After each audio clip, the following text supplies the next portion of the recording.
এই ব্র্যান্ডের কফির মধ্যে আছে ভোডকা কফি, পিয়ার কফি। কি বলছো তুমি?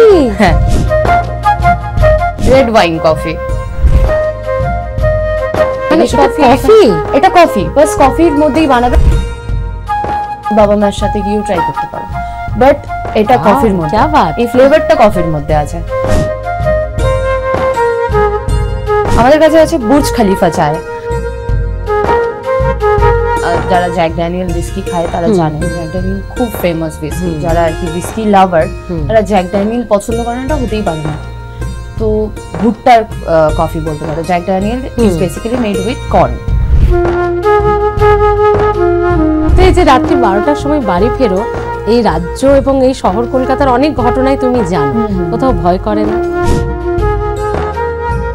আমি যখন এখান থেকে দুবাই গেছিলাম তখন আমার কাছে জব ছিল না, সাহসটা তো অনেকদিন আগেই দেখিয়ে দিয়েছি। বাঙালি ঘরের সাধারণ মেয়ে থেকে কিভাবে সফল ব্যবসায়ী হলেন প্রীতি বিশ্বাস? জানতে দেখুন শুনবো তোমায় 12ই ডিসেম্বর শুক্রবার রাত 9টায় আর প্লাস ডিজিটালে।